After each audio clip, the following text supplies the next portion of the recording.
I'm Melissa Thornton, 35, living what most would call a sensible life with my husband Daniel.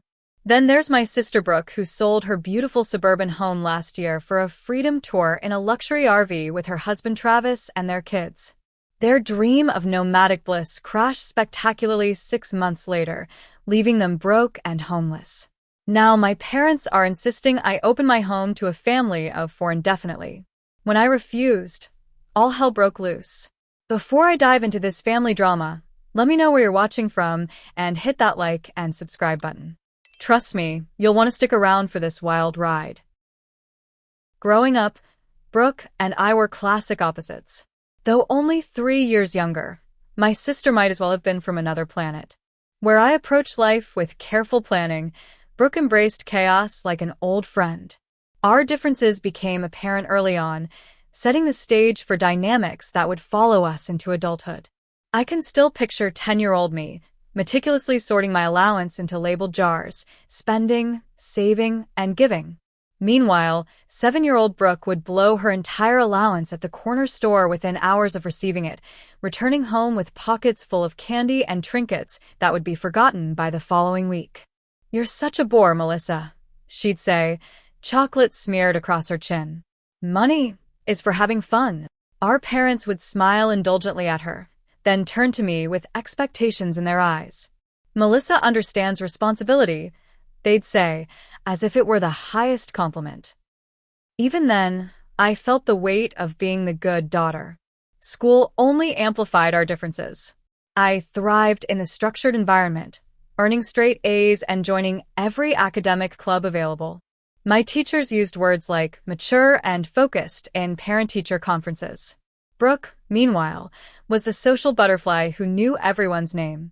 Her report cards were a rainbow of grades, brilliant in creative subjects and barely passing in anything requiring sustained attention. Her teachers always said she had so much potential, if only she'd apply herself. Our parents' approach to our education reflected their overall parenting style. For me, a B+ meant a serious conversation about study habits. For Brooke, a C was celebrated if it showed improvement from a D. The pattern was clear: Melissa would handle herself, while Brooke needed guidance and second chances. These early patterns shaped us both. I became increasingly self-sufficient, priding myself on never needing help. Brooke developed an expectation that someone would always be there to catch her when she fell. Neither was particularly healthy looking back. Fast forward to today. I've built exactly the life I planned, a successful career as a financial analyst at Weston Partners, where I've steadily climbed the corporate ladder for 11 years. I met Daniel during our junior year of college, both of us accounting majors with 5-year plans. We dated for 3 years, married in a sensible ceremony within our budget, and have just celebrated our 10th anniversary. Together, we made the conscious decision not to have children. It wasn't that we disliked kids, we simply valued our freedom, careers, and relationship as it was. This choice has been a point of contention with my parents, who took years to accept that our decision was final. Our home isn't extravagant, a 3-bedroom craftsman in a good neighborhood with reasonable property taxes. We worked hard for our down payment, diligently saved, and lived below our means to afford it. Every piece of furniture was carefully chosen, every renovation planned months in advance. Our home represents years of responsible choices. Brooke's life took a predictably different path. She met Travis at a music festival when she was 22. 6 months later, they were married in Vegas. Within another year, their daughter Zoe arrived, followed by Mason 3 years after that. The kids are wonderful, Zoe now 14 and thoughtful, Mason 10 and curious about everything. Travis initially had good potential. He graduated with a computer science degree and landed an entry-level IT position with decent benefits. But like Brooke, stability never seemed to interest him for long. He cycled through 5 companies in 8 years, always leaving because of toxic work environments or limited creative freedom. Brooke's employment history was even more scattered: retail positions, administrative work, a brief stint selling essential oils through a multi-level marketing scheme, and most recently, managing social media for local businesses. None lasted more than 18 months. Their financial history followed a predictable boom and bust cycle. When times were good, they upgraded their lifestyle immediately: newer cars, kitchen renovations, extravagant Christmas gifts. When inevitable lean periods arrived, my parents stepped in. First with loans that were never repaid, then with direct bailouts for everything from car repairs to mortgage payments when they fell behind. My parents, Barbara and Richard, established this pattern early in Brooke's adult life. When she couldn't make rent during her first apartment, they covered it rather than letting her face eviction. When Travis quit a job without having another lined up, my parents helped with groceries and bills. Each crisis was treated as exceptional, despite their regularity. Family helps family, my father would say when I questioned their approach. Brooke and Travis just need a little support while they find their footing. This footing remained elusive year after year. Meanwhile, I was expected to understand when family gatherings were canceled because my parents needed to help Brooke with some emergency. I was expected to contribute more toward holiday gifts and parent anniversaries because Brooke and Travis are struggling right now. I was expected to be the bigger person, always. The most significant bailout came 3 years ago when Brooke and Travis faced possible foreclosure after falling 4 months behind on mortgage payments. My parents withdrew $18,000 from their retirement fund to bring the loan current. I learned about this only because my mother accidentally mentioned it during a phone call, then swore me to secrecy. "Your father doesn't want you to know," she explained. "He knows how you feel about our helping them." That night, I cried to Daniel about the unfairness, not just the financial support my sister received while I asked for nothing, but the emotional labor of keeping family secrets and managing everyone's feelings. He held me and listened, but we both knew nothing would change. The dynamics were too deeply entrenched. Or so I thought, until Brooke and Travis announced their grand Freedom Tour plan, unknowingly setting in motion the greatest family crisis yet, one that would finally force all of us to confront decades of unhealthy patterns. The first I heard about the Freedom Tour was through Instagram.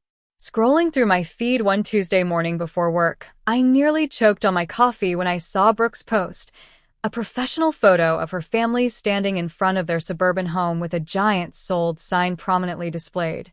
All four were beaming, dressed in coordinating outfits of blue and white. The caption read, "Big announcement. The Montgomery family is breaking free from conventional living. We've sold our house and are embracing a life of freedom on the open road. Follow our journey as we explore this beautiful country in our new luxury RV, homeschool our amazing kids, and discover what truly matters in life. Hashtag Freedom Tour, hashtag RV Life, hashtag Family Adventure, hashtag No Regrets." I called Daniel immediately. "Have you seen Brooke's Instagram?" I asked when he picked up. "No, what's she done now?" "They've sold their house. They're buying an RV to travel the country." There was a long pause before Daniel responded. "Please tell me you're joking." I wasn't joking, and the full details emerged later that week at a hastily arranged family dinner at my parents' house. Brooke and Travis arrived last, making a theatrical entrance with the children in tow. Zoe looked cautiously excited, while Mason was practically vibrating with enthusiasm. "So," my father began once we were all seated, "tell us more about this big decision." Travis took the lead, his voice brimming with confidence. "We've been planning this for months. The housing market is hot right now. We sold for almost double what we paid 6 years ago." "That's because of location and improvements," I said. "Not because—" "Melissa," my mother interrupted gently. "Let them explain." Brooke jumped in. "We've put a deposit on a 2023 Winnebago Horizon.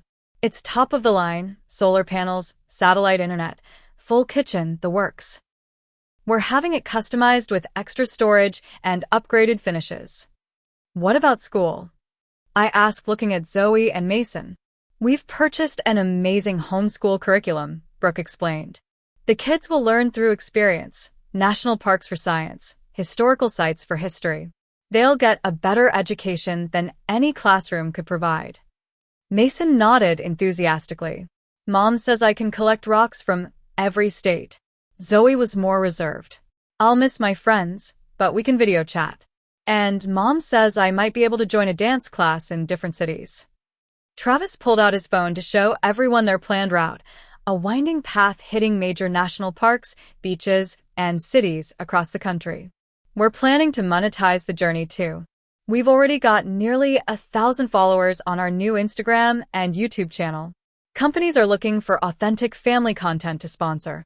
My parents exchanged glances I couldn't quite read. My father looked concerned but said, "It sounds like you've given this thought." "What's your backup plan?" I asked. "What happens if the RV needs major repairs or someone gets sick?" Brooke rolled her eyes. "Always the worrier, Mel. We've thought of everything.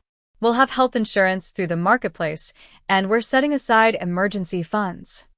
Daniel, who had been quiet until now, asked, "What about your job, Travis?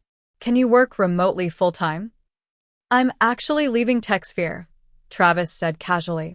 "Corporate IT was crushing my spirit. I'm going to focus on building our social media presence and picking up freelance web development projects. The beauty of this lifestyle is complete freedom."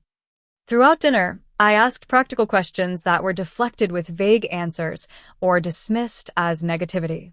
My parents, while clearly apprehensive, kept saying supportive things like, "It's certainly brave," and "What an adventure for the children." Later that night, Daniel and I processed the bombshell announcement. "They're making a catastrophic mistake," I said, pacing our bedroom. Daniel sat on the edge of our bed. "Probably, but they're adults. They have the right to make their own decisions." "They have children, Daniel. Children need stability, routine. And what about their finances? An RV that size costs more than $400,000 new. Then there's gas, campground fees, maintenance. They've never successfully budgeted for a fixed mortgage, let alone variable expenses on the road." "I know," he sighed, "but you can't stop them.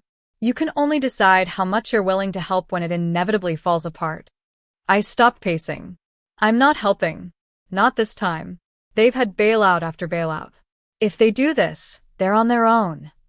If only I'd known how severely that resolution would be tested. Over the next month, Brooke and Travis sold their house for an impressive $520,000. I offered to help them create a financial plan for the proceeds, suggesting they invest a significant portion rather than spending it all on the RV and travel. "We need to live our truth right now," Brooke said. "The universe rewards courage." They purchased the Winnebago for $410,000, spending another $30,000 on customizations. The remaining money went to closing costs, paying off some existing debt, and outfitting expenses. New wardrobes of Instagram-worthy clothes, top-of-the-line cameras and laptops, outdoor gear, and a small motorcycle to tow behind the RV for short trips. Travis gave notice at his IT job, where he'd been earning a stable $85,000 annually with benefits. His manager offered him part-time remote work, but Travis declined, saying he needed a clean break from corporate America. I watched in growing horror as they documented every step on social media, shopping sprees at REI and Best Buy, the children posing with new tablets for homeschooling, Brooke showcasing her capsule wardrobe designed for practical glamping life. The week before their departure, they hosted a farewell party at my parents' house. Friends and extended family brought gifts for their journey: gas station gift cards, travel guides, compact camping gadgets. Everyone treated the adventure like a well-planned expedition rather than the impulsive leap it actually was. During the party, I found Zoe sitting alone on the back porch swing. "Excited about the trip?" I asked, sitting beside her. She shrugged. "I guess. Dad says we'll make friends on the road, but it won't be the same as having real friends."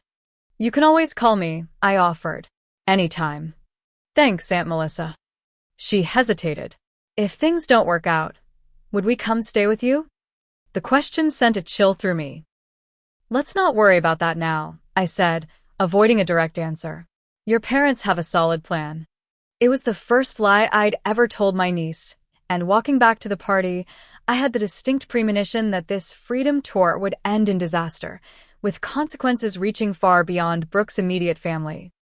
For the first 3 months, the Montgomery family's freedom tour appeared to be a roaring success, at least on social media. Their Instagram account, at Montgomery Freedom Tour, grew to 5,000 followers as they posted daily updates showcasing picture-perfect scenes of family adventure. There they were at Yellowstone, the children's faces filled with wonder as Old Faithful erupted in the background. Next came stunning sunset photos at the Grand Canyon, with Brooke and Travis silhouetted in a perfectly timed embrace. In Sedona, they posed in matching hiking gear against red rock formations. Every image was expertly filtered, every caption inspiring. Finding our true selves under endless skies. The universe speaks louder when you leave behind the noise of conventional living. #blessed, #freedom tour, #family first. The kids appeared to be thriving in their video updates. Mason enthusiastically showed off his rock collection and nature journal. Zoe demonstrated yoga poses she was practicing at sunrise and shared art projects inspired by their travels. Their homeschool curriculum seemed to be working, with Brooke posting photos of study sessions at picturesque campsite tables. Despite my initial skepticism, I began to wonder if perhaps they had actually pulled it off. Maybe freedom and spontaneity could triumph over structure and planning. The thought was both comforting and vaguely threatening to my worldview. Around month 4, however, subtle signs of trouble began appearing between the curated posts. Brooke's texts to me grew more frequent and took on a different tone. Rather than the triumphant updates of early months, she began asking practical questions. Which credit cards offered the best balance transfer rates? Did I know any good online tutoring services? Could I recommend an affordable telehealth service? When I asked directly if everything was okay, she would quickly backtrack. Everything's amazing. Just trying to optimize our experience. Then came the small emergencies. A call because their RV refrigerator needed an $800 repair. Another when their water pump failed at a remote campground. A text asking if I could quickly Venmo $200 because a campground wouldn't accept their credit card and they were just waiting for a transfer to clear. I sent the money but received only a brief thanks in response, with no further explanation or offer to repay. When I mentioned it on our next call, Brooke changed the subject. In month 5, I decided to see the reality for myself, arranging to meet them at a campground near Denver during a business trip. What I found was starkly different from their social media portrayal. The gleaming luxury RV had already taken on a lived-in look, with visible scuffs and a small dent in one side. Inside, it was cluttered with the inevitable accumulation of possessions that had nowhere to be stored. The children's homeschool station was a small folding table covered in scattered papers and abandoned projects. Mason still showed enthusiasm, racing to show me his collection of rocks and pine cones. But Zoe seemed withdrawn, spending most of my visit with headphones on, curled up in the RV's bedroom nook. More concerning were the obvious tensions between Brooke and Travis. They spoke to each other in clipped tones, frequently contradicting the other's statements. When Travis announced he was just about to close a deal on a major web development project, Brooke's expression flashed with clear skepticism. That evening, while Travis took the kids to the campground playground, Brooke confided that things weren't quite as smooth as they appeared online. "The gas costs are killing us," she admitted.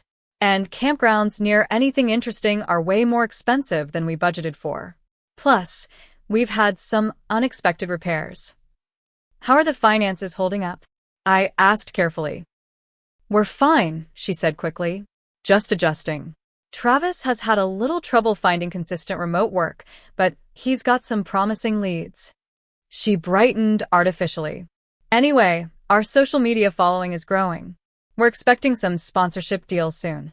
Before I could probe deeper, she changed the subject, asking about our parents and mutual friends. The conversation felt performative, as if she were still creating content rather than having an authentic exchange. I left the next morning with a growing sense of unease. On the flight home, I scrolled through their recent social media posts, now seeing them with new eyes. The supposedly spontaneous moments were clearly staged. The captions about embracing uncertainty and finding joy in simplicity took on an ironic quality given the tensions I'd witnessed. A week after my visit, I received an accidental clue about how bad things really were. During a routine call with my mother, she mentioned sending Brooke a little help for Mason's birthday celebration. What kind of help? I asked. My mother paused, realizing her slip. Oh, just a small gift. I pressed harder. Mom, have you and Dad been sending the money? After several minutes of evasion, the truth emerged. My parents had been regularly transferring funds to Brooke and Travis, small amounts at first, but increasing in frequency and size. By my mother's reluctant admission, they'd sent over $12,000 in just 5 months. They're just experiencing some temporary setbacks, my mother insisted. The RV had mechanical issues that weren't covered by warranty, and campground fees have been higher than they expected. Plus, Travis hasn't secured consistent freelance work yet. So their entire plan is failing, I said flatly. Don't be so negative, Melissa. They're adjusting to a major life change. It takes time to find your footing. That evening, I confronted my parents directly during a video call. My father was defensive. We're just helping them through a rough patch, he argued. What would you have us do? Let them struggle when we have the means to help? Yes, I said firmly. They made this choice. They ignored every warning. They need to face reality and make responsible decisions, not keep getting bailed out. That's cold, Melissa, my mother said. They have children. Children they chose to uproot from a stable home and school for this fantasy lifestyle. I was nearly shouting now. You're not helping by enabling this to continue. You're just postponing the inevitable crash. The call ended with tension unresolved. My parents insisted they were doing what any loving grandparents would do. I maintained they were perpetuating a harmful pattern. Meanwhile, Brooke's social media posts grew less frequent. The captions shifted from philosophical musings about freedom to more basic updates. The photos appeared less carefully staged, the family's smiles more forced. Then came a late-night call in month 6 that confirmed my worst fears. Mel. Brooke's voice was small and thick with tears. I need to talk to someone who won't judge me. Over the next hour, she revealed the extent of their struggles. Travis had completed only 2 small freelance projects, earning less than $3,000 total. Their emergency fund had been depleted within the first 2 months. The children were falling behind in their studies because the homeschooling schedule was impossible to maintain while traveling. They'd been relying on credit cards and my parents' assistance to survive. We should have listened to you, she admitted. But please don't say, I told you so. And please don't tell Mom and Dad, I told you all this. They think we're doing better than we are. I offered practical suggestions, selling the RV while it still had value, looking for jobs and housing in a city with good opportunities, getting the kids back into traditional school. We can't give up now, Brooke insisted. We've invested everything in this lifestyle. If we quit, it means we failed. Travis says we just need to weather this rough patch. By the end of the call, I felt helpless. Brooke wanted emotional support but rejected practical solutions. She was still clinging to the freedom narrative even as it crumbled around her family. Just promise you won't say anything to Mom and Dad, she said before hanging up. We'll figure this out. I kept her confidence, though it felt wrong to do so. In retrospect, speaking up might have prevented the crisis that was rapidly approaching, the moment when fantasy would collide catastrophically with reality and my own boundaries would be tested as never before. The inevitable crisis arrived on a Tuesday morning in late October, 7 months into the Montgomery family's Freedom Tour. My phone rang at 6:17 a.m., never a good sign. Melissa? Brooke's voice was barely recognizable, raw from crying. The RV broke down. Something in the transmission. We're stuck in some tiny town in Idaho. Over a breaking connection, she explained that they'd been towed to the nearest service center, where the mechanic delivered devastating news. Repairs would cost nearly $15,000 and take at least 2 weeks to complete due to parts availability. We're staying in a motel, she continued. It's $120 a night, which we absolutely cannot afford, but there's nowhere else to go. The nearest campground is 20 miles away, and we don't have a vehicle. What about your emergency credit card? I asked, already suspecting the answer. Maxed out. All of them are. Her voice cracked. We've been using credit for the past 2 months for everything: gas, food, campsite fees. Travis's freelance work dried up completely. It was the moment of truth I'd been dreading. For the first time, Brooke fully admitted the financial reality. They had burned through the entire proceeds from their home sale. Between the RV purchase, customizations, gear, and 7 months of traveling, their once substantial nest egg had vanished. The sponsorships never materialized, she said. Companies want influencers with hundreds of thousands of followers, not our measly 7,000. And engagement dropped when we couldn't keep posting perfect photos every day. Travis had been unsuccessfully applying for remote IT positions, but faced questions about his employment gap and lack of recent references. Meanwhile, the children were struggling. Zoe had become withdrawn and anxious about falling behind academically. Mason's initial excitement had given way to boredom and behavioral issues. "I don't know what to do, Mel," Brooke whispered. "We can't afford to fix the RV, but we can't afford to stay here either. We have maybe 3 days of motel money left. And even if we could fix it, I don't think we can keep living like this." I asked the obvious question. "Have you called Mom and Dad?" "Yes," she admitted. "They're tapped out. The stock market hit their retirement accounts hard, and they've already sent us so much. Plus, they don't have space for us in the condo. They suggested." She trailed off. "Suggested what?" "That maybe you and Daniel could help. You have the extra bedrooms since you don't have kids." There it was, the implication that our choice not to have children meant we had room to spare for their family crisis. Before I could respond, Brooke quickly added, "I didn't ask them to suggest it. I know it's a lot." I told her I needed to talk to Daniel and would call her back. After hanging up, I sat in stunned silence at our kitchen counter. Daniel found me there 20 minutes later when he came downstairs for breakfast.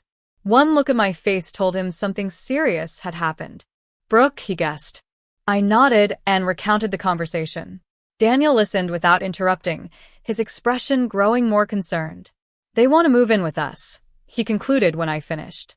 "They haven't asked directly yet, but yes, that's where this is heading." Daniel ran a hand through his hair. "Mel, I feel for them, especially the kids. But we've built our life around certain choices. Our home is set up for 2 people who value peace and space. Having 4 additional people here indefinitely would completely upend everything." "I know," I agreed. "And it wouldn't just be the space. It would be taking responsibility for their crisis. It would be enabling the same patterns that got them here. Not to mention," Daniel added carefully, "once they're here, how would we ever get them to leave? Just until we get back on our feet could mean months or even years." He was right. With their credit destroyed, no savings, and limited recent work history, Brooke and Travis would face significant challenges securing housing and rebuilding their finances. What started as temporary emergency housing could easily become a semi-permanent arrangement. Before calling Brooke back, I spent the day researching alternatives. I identified several affordable apartment complexes in our area with flexible leasing terms. I compiled a list of job opportunities matching Travis's IT background and Brooke's administrative experience. I found information about emergency enrollment procedures for the local schools. I even called a local nonprofit that assisted families in transition, learning about their support services and financial assistance programs. Armed with this information, I felt prepared to offer genuine help without sacrificing our own boundaries. That evening, my parents called. Their tone made it clear they'd been discussing the situation extensively.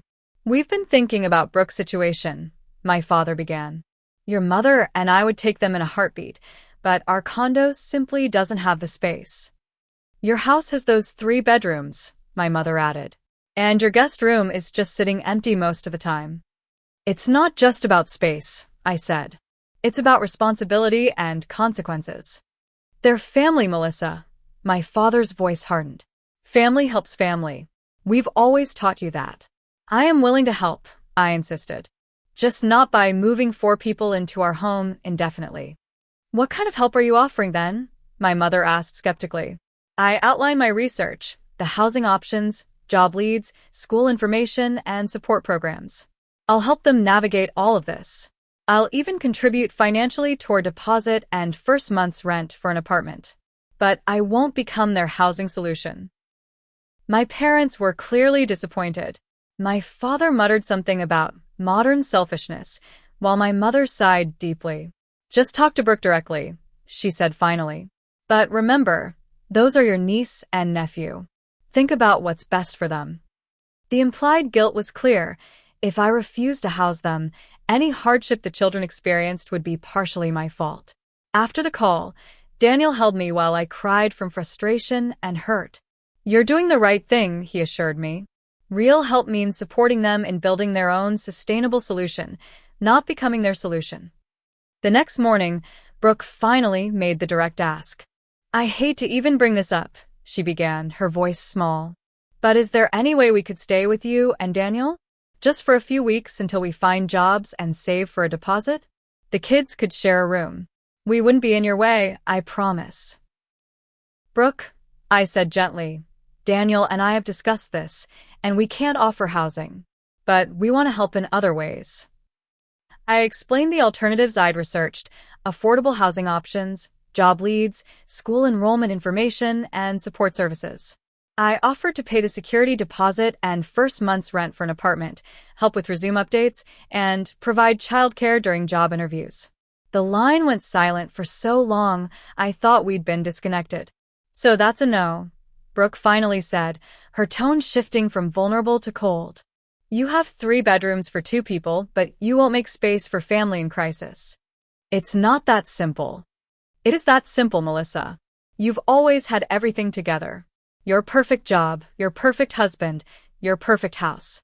You've never needed help, so you can't understand what it's like to struggle. I understand you're struggling, I said. That's why I'm offering practical help to get you back on your feet. We need a place to live now, she snapped. Not a lecture on apartment hunting. Brooke. Save it. I'll figure something out. I always do.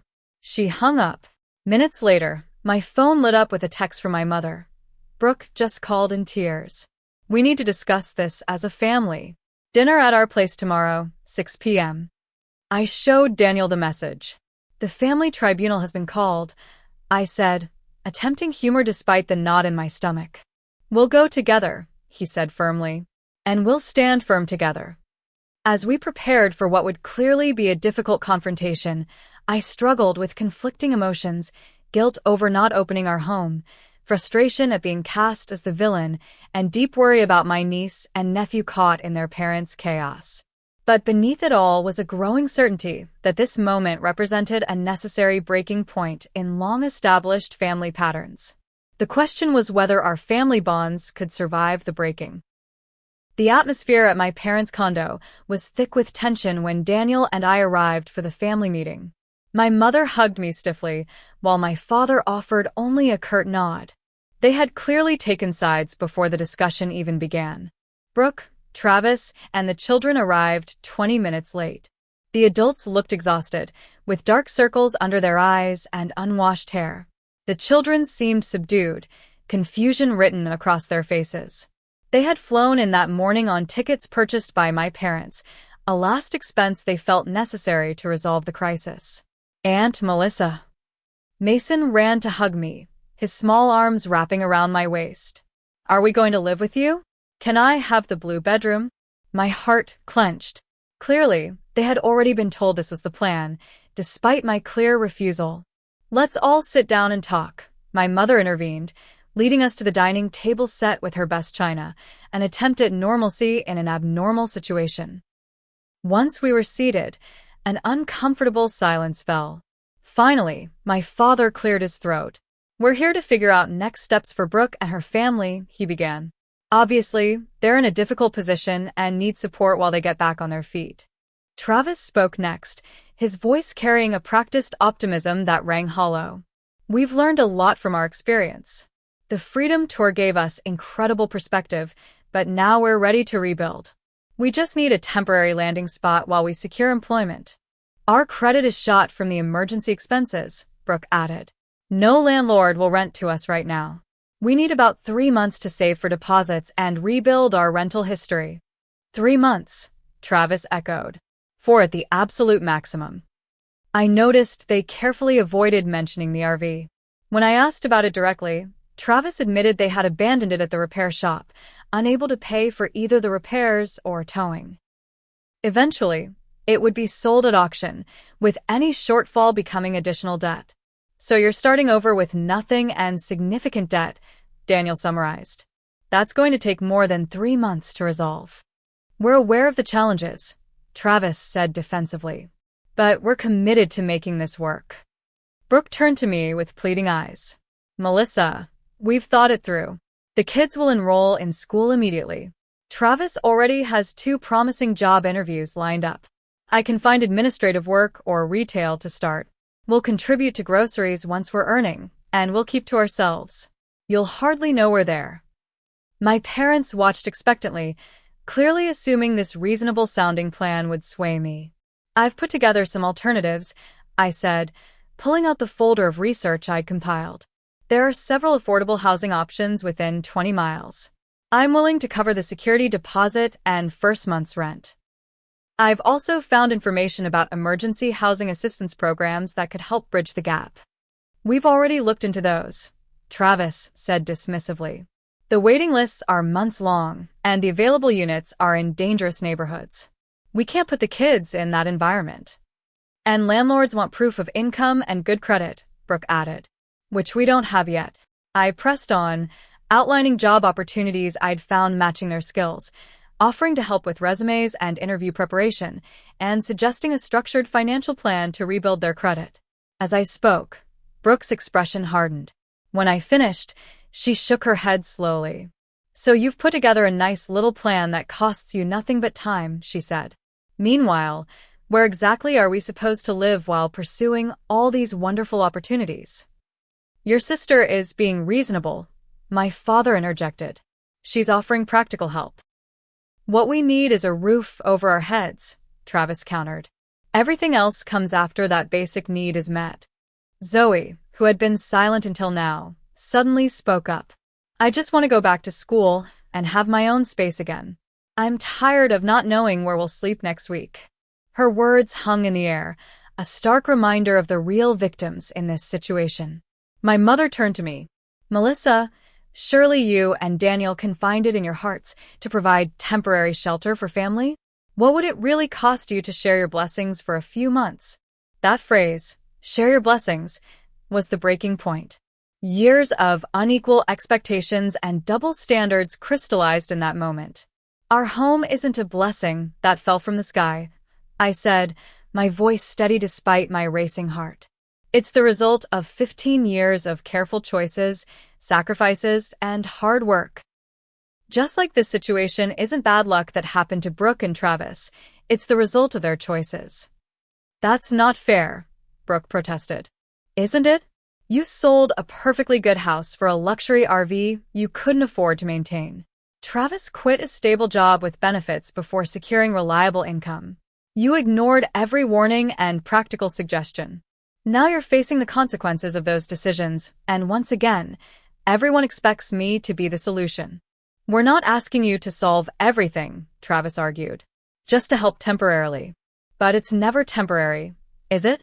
It's a pattern that's played out our entire lives. Brooke takes risks, faces consequences, and everyone rushes to shield her while expecting me to understand because I'm the responsible one.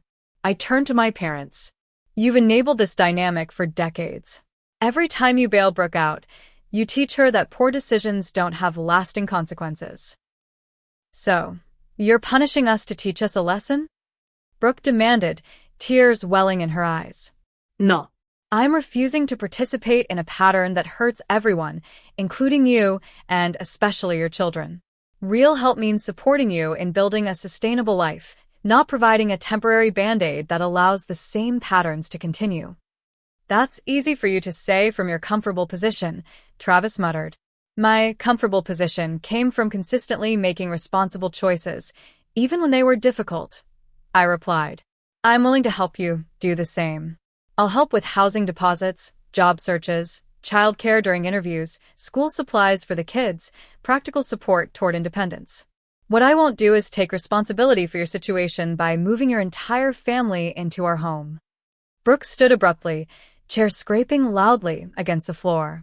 "Well, thank you for your generous offer of brochures and advice," she said bitterly. "Come on, kids. Let's go." "Go where?" my mother asked, alarmed. "I don't know, Mom. Maybe we'll check into the homeless shelter Melissa has so thoughtfully researched for us."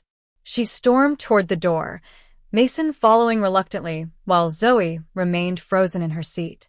Travis hesitated, then stood as well. "Your sister needed you," he said quietly. "Remember that." After they left the room, my father fixed me with a disappointed gaze. "Family means being there when it counts, Melissa. Not just when it's convenient." "I am being there," I insisted. "I'm offering real help toward a sustainable solution. Moving them into our home would just postpone the inevitable while creating resentment on all sides." "It's your choice," my mother said sadly. "But choices have consequences for relationships."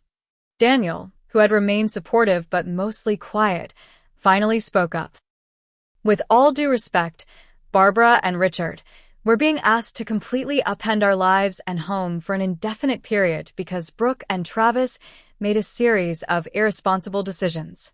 We're willing to help significantly, just not in the specific way you're demanding. If that makes us the villains in this story, so be it." We left shortly after, the evening ending without resolution. In the car, the emotional weight of the confrontation finally hit me. I broke down crying, questioning whether I was being needlessly cruel. Did I make the right choice? I asked between sobs. Am I being selfish? Daniel kept his eyes on the road but reached over to take my hand. "You're being realistic, not selfish. Having them move in wouldn't solve their fundamental issues. It would create new problems and enable old patterns." "But the kids," I whispered. "Zoe and Mason didn't choose any of this." "And we'll help them," he assured me. "But in ways that actually address the root problems, not just the symptoms." That night, I barely slept. My phone buzzed repeatedly with text messages from my mother expressing disappointment, from extended family members who had already heard a one-sided version of events, from Brooke herself alternating between angry accusations and desperate pleas. The only message that truly cut deep came from Zoe around midnight. "I thought you cared about us." As I stared at those words in the darkness, I questioned everything. My values, my boundaries, my understanding of family obligation. Was I clinging to principles at the expense of compassionate action? Or was I finally breaking a dysfunctional cycle that harmed everyone involved? The answer wasn't clear that night, or in the difficult days that followed. But as painful as the confrontation had been, it had forced long-avoided truths into the open. Whether those truths would destroy our family bonds or ultimately strengthen them remained to be seen. The week following the confrontation passed in a blur of tense phone calls and sleepless nights. Brooke had blocked me on all social media platforms, while my parents maintained a strained politeness during brief, formal exchanges. With few options remaining, my parents reluctantly offered their condo's pull-out sofa to Brooke's family, just until things stabilize. This meant 4 people crammed into my parents' 2-bedroom retirement condo, with the children sleeping on air mattresses in the small home office. "It's fine," my mother insisted when I called to check in. "We're managing." But the fatigue in her voice told a different story. The situation was clearly untenable for everyone. My parents' peaceful retirement routine had been completely disrupted. Brooke and Travis were sleeping on a sofa bed in the living room, affording them no privacy. The children had no space to play or study. Tensions mounted with each passing day. Meanwhile, I struggled with the fallout of being cast as the villain. Extended family members sent messages ranging from gentle suggestions to reconsider to outright accusations of selfishness. Friends who knew our family dynamics offered support, but it did little to ease the gnawing guilt and doubt. After 2 weeks of emotional turmoil, I scheduled an appointment with Dr. Eleanor Winters, a therapist specializing in family dynamics. I needed an objective perspective from someone who wasn't emotionally invested in our situation.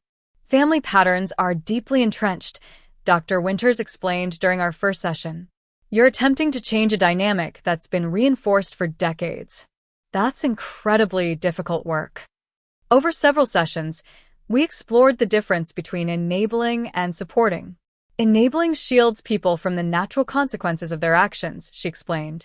Supporting means offering resources that help them face those consequences constructively. These conversations helped clarify my thinking. I wasn't refusing to help. I was refusing to help in ways that perpetuated harmful patterns. The distinction was crucial but difficult to articulate to family members invested in maintaining the status quo. Armed with this perspective, I developed a balanced approach to the situation. I wouldn't offer housing, but I would provide consistent, practical support in other ways. Each weekend, I delivered groceries to my parents' condo, enough to feed all 6 residents for the week. I never mentioned the cost or expected repayment. It was a concrete way to ease the financial burden without undermining my boundaries. I also began taking Zoe and Mason for Saturday outings, giving them a break from the cramped conditions and my parents some much-needed space. We visited parks, museums, and libraries, places that offered enrichment without requiring significant expense. During these outings, I listened to their frustrations and fears without judgment, providing the emotional support they desperately needed. For Zoe and Mason, the collapse of the Freedom Tour had been particularly traumatic. Beyond the physical displacement, they were processing the shattering of their parents' carefully constructed narrative. The adventure that was supposed to bring family unity and life-changing experiences had instead led to instability and tension. Mom and Dad fight all the time now, Zoe confided during one of our outings. Dad blames Mom for pushing the RV idea, and Mom says Dad should have found better work. It's like they've forgotten we can hear everything in that tiny condo. I listened without criticizing her parents, offering reassurance that adult problems weren't her responsibility. Things are hard right now, I acknowledged, but they won't always be this way. Everyone's working on solutions. Meanwhile, I continued researching job opportunities, sending listings to both Brooke and Travis daily. I offered to review resumes and cover letters, and even arranged for Travis to meet with a colleague in IT recruiting for advice on explaining his employment gap. Initially, my efforts were met with minimal response. Travis would send terse thanks texts, while Brooke ignored the job listings entirely. Pride and resentment formed a barrier to accepting my help on my terms. The first sign of thawing came 3 weeks after the confrontation. Travis applied for several positions I'd sent and secured an interview for an entry-level IT support role. The salary was significantly lower than his previous position, but it offered stability and benefits. "Could you maybe look at my resume before the interview?" he texted one evening. "It's been a while since I've done this."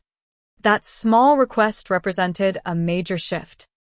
By accepting help with his resume, Travis was tacitly acknowledging that practical support rather than housing was what they truly needed. When he was offered the position, I felt genuinely happy for him, sending a congratulatory text that received a surprisingly warm response. "Thanks for the job lead. It's a start." Brooke took longer to come around. Her identity had been deeply invested in the Freedom Tour narrative, and its failure represented more than just financial loss. It was the collapse of a self-image she'd carefully cultivated, the free spirit who rejected convention for a more authentic life. 5 weeks after the confrontation, my mother called with surprising news. "Brooke started a part-time job at Macy's," she said. "She didn't want me to tell you, but I thought you should know." "That's great," I replied, genuinely pleased. "How are things otherwise?" My mother sighed. "Tense, if I'm being honest. Your father and I love them, but this arrangement isn't sustainable. We're too old for the noise and chaos of young children in such a small space." It was the first time either of my parents had acknowledged the reality of the situation they'd advocated for. "Have they started looking for their own place?" I asked. "Travis is waiting for his first few paychecks to establish income. Brooke says they need at least 2 months to save for deposits." She hesitated. "You were right about how difficult it would be for them to get back on their feet. I didn't want to admit it, but this is going to take much longer than a few weeks." That conversation marked another shift in family dynamics. My parents, experiencing firsthand the challenges of housing Brooke's family, began to understand my reluctance. They stopped pressuring me to reconsider and started expressing more appreciation for the support I was providing. The real breakthrough came 6 weeks after the confrontation, when Brooke texted asking if we could meet for coffee, just the two of us. We arranged to meet at a quiet cafe halfway between our homes. When she arrived, I barely recognized my sister. Gone were the carefully styled, Instagram-ready clothes and accessories. She wore simple jeans and a sweater, her hair pulled back in a practical ponytail, her face free of makeup. She looked both older and more authentic than she had in years. "Thanks for meeting me," she began awkwardly. "I know things have been rough between us." I nodded, waiting for her to continue. "I've been doing a lot of thinking," she said, staring into her coffee cup. "About the Freedom Tour, about our patterns, about everything." She looked up. "You were right. We created this mess with our choices. It wasn't bad luck or circumstances beyond our control. We deliberately ignored every warning sign because we were chasing some fantasy life." "I'm not interested in being right," I said gently. "I just want to see you and the kids stable and happy." "I know. And I'm sorry for how I reacted when you wouldn't let us move in. I was desperate and angry, but that wasn't fair to you." She took a deep breath. "The past 6 weeks at Mom and Dad's have been a reality check. Living in close quarters with 4 additional people is hard, even when you love them. I understand why you set that boundary." It was the first genuine apology Brooke had offered in our adult lives. Not the conditional, "I'm sorry, but," or the defensive, "I'm sorry you feel that way," but a real acknowledgement of her behavior. "I appreciate that," I said. "And I'm sorry if my approach seemed harsh. I was trying to help in the way I thought would be most effective long-term." We spent the next hour having the most honest conversation of our adult relationship. Brooke admitted the Freedom Tour had been partially motivated by social media envy, seeing other families' seemingly perfect adventures and wanting that validation for herself. She acknowledged that she and Travis had prioritized the appearance of freedom over actual financial security. "We're starting from scratch at 32, she said, a hint of dark humor in her voice. "With 2 kids, destroyed credit, and a repo on our record. Not exactly the freedom we envisioned. But you're also starting with experience and clarity you didn't have before," I pointed out. "That counts for something." By the end of our conversation, we had reached a new understanding. I would continue providing practical support, groceries, childcare, job leads, while Brooke and Travis focused on rebuilding their financial foundation. Most importantly, we agreed to maintain open communication without the pretense that had characterized our relationship for years. 2 weeks later, I used a work contact to help them find an affordable 2-bedroom apartment in a decent neighborhood. The property manager was willing to accept their application with a larger security deposit, which I provided as a gift rather than a loan. Moving day became a family event, with everyone pitching in. My parents contributed furniture they'd been storing in their garage. Daniel set up internet service and helped configure Travis's computer for his new job. I organized the kitchen and children's rooms, trying to create comfortable spaces despite the modest surroundings. As Zoe arranged her books on a small shelf, she said quietly, "Thanks, Aunt Melissa, for not giving up on us even when Mom and Dad were mad at you." Her simple gratitude confirmed what I had hoped all along, that setting boundaries while offering appropriate support was the truly compassionate choice, especially for the children caught in adult chaos. 6 months after the Freedom Tour's collapse, we gathered for dinner at Brooke and Travis's apartment. Though modest compared to their previous home, the space had been transformed into a comfortable haven through creativity and thoughtful touches. Colorful artwork, much of it created by Zoe and Mason, brightened white walls. Shelves displayed rocks and pine cones collected during their travels, now serving as meaningful mementos rather than evidence of a failed adventure. The dining table was set simply, but with obvious care. "Welcome to our humble abode," Brooke said as she greeted us, the self-deprecating humor lacking its former bitter edge. The changes in their family dynamic were immediately apparent. Travis discussed his job with surprising enthusiasm, despite it being several steps down from his previous position. "I'm learning the business from the ground up," he explained. "There's actually something satisfying about solving concrete problems each day." Brooke had been promoted to assistant manager at Macy's and was taking online classes in digital marketing. Turns out I actually enjoy retail, she admitted. I'm good with people, and the schedule gives me time for classes and being home when the kids get out of school. The children seemed happier too. Zoe had joined the school choir and made several close friends. Mason was thriving with a return to routine and structure, his teacher reporting significant improvement in his focus and academic performance. My parents, invited for dessert, arrived with noticeably less tension than previous family gatherings. My father, who had been the most critical of my boundaries, pulled me aside during the evening. I need to apologize, he said, uncharacteristically direct. Housing them was the right thing to do initially, but it wasn't sustainable. Your approach was more practical than I wanted to admit. We were all trying to help in different ways, I offered. He shook his head.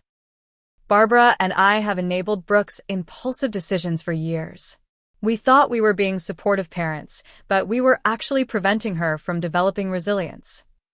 He glanced toward the kitchen where Brooke was laughing with my mother. She's shown more growth in these 6 months than in the previous decade. This new awareness had led my parents to adjust their approach to family help.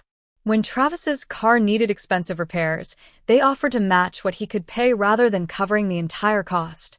When Zoe needed a laptop for school, they researched affordable options with Brooke rather than simply purchasing the most expensive model. We're learning to offer a hand up rather than a handout, my mother explained when I commented on the change. It's actually improved our relationship. There's more mutual respect now.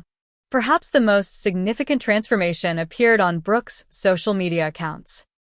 Gone were the carefully staged photos and inspirational quotes about freedom. In their place were authentic posts about rebuilding after failure.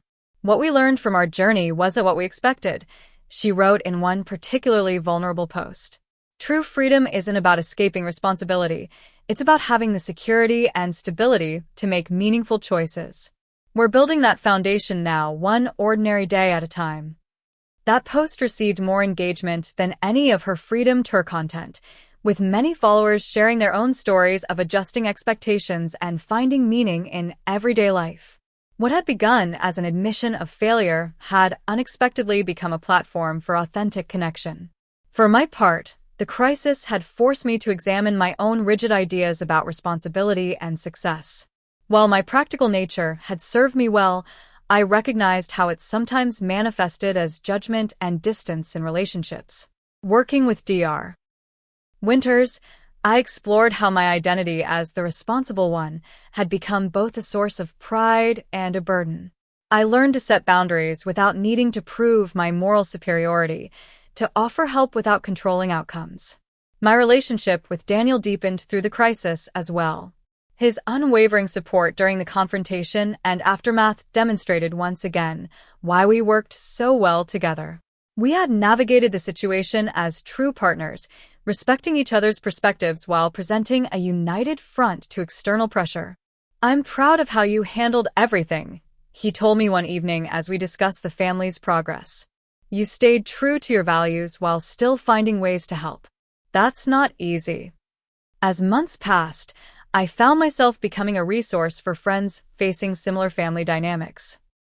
Over coffee with my colleague Rachel, who was struggling with a brother's financial demands, I shared what I'd learned about the difference between enabling and supporting. It's not about whether you help, I explained. It's about how you help. Does your assistance move them toward greater independence, or does it reinforce dependency? That's the question to ask. The deeper lesson, which continued to reveal itself in various situations, was that sometimes the most loving action isn't the most immediately comfortable one.